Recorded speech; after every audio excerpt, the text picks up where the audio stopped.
A soberania de Deus. Muitas vezes eu estive assim meditando e perguntando, mas Senhor, por que as coisas estão dessa forma? Por que está acontecendo isso? O homem é que está no controle de muitas coisas. Cada vez mais as pessoas tentam provar que o Senhor não existe, que o teu filho realmente não ressuscitou. Estudos e mais estudos sobre a questão de quem tu és.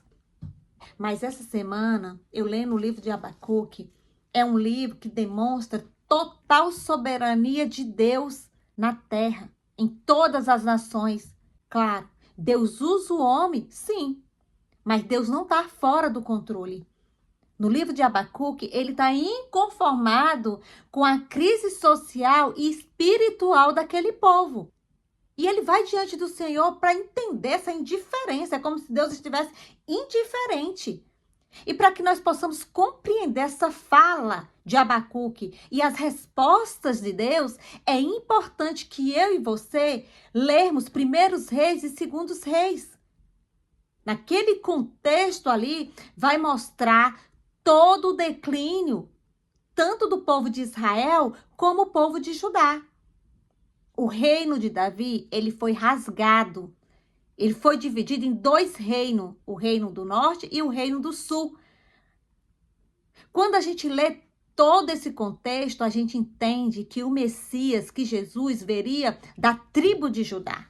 Gente, é algo assim magnífico. Quando a gente começa a ler as escrituras e prestar atenção, é como se ela se movimentasse. Ela cria vida, ela vai nos mostrando como Deus, ele foi se desenvolvendo em uma nação.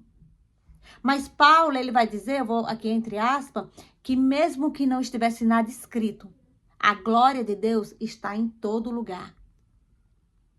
A gente conheceria só pela natureza a glória de Deus. E quando Abacuque ele vai diante do Senhor, que o Senhor dá as respostas para ele, não é as respostas que ele queria, porque ele vai diante de Deus para entender essa indiferença.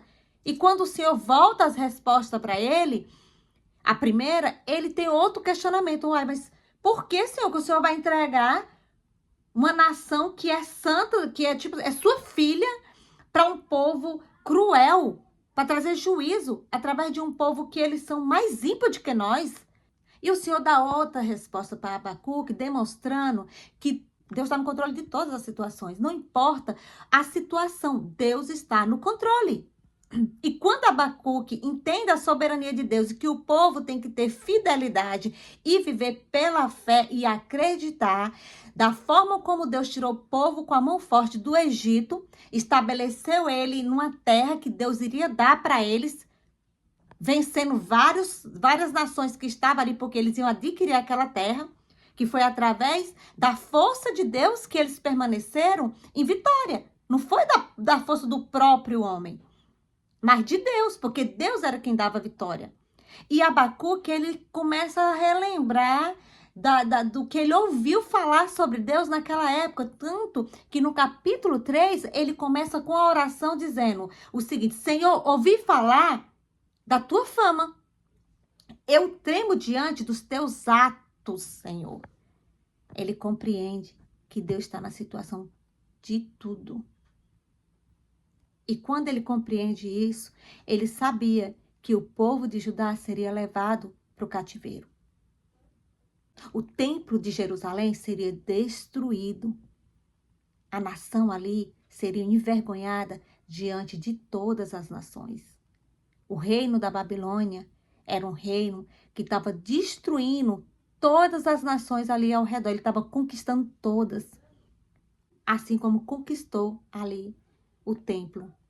E quando Abacuque ele se depara com a soberania de Deus e com todo esse entendimento, ele fala um dos poemas mais lindos que eu acho. Ainda que a figueira não floresça, ainda que não haja uva na videira, mesmo que a safra de azeitonas não tenha produção de alimento nas lavouras, nem ovelha no curral, nem boi nos estábulos, ainda assim eu exaltarei no Senhor a minha alegria. O meu Deus é o meu Deus da minha salvação, é o soberano da minha vida.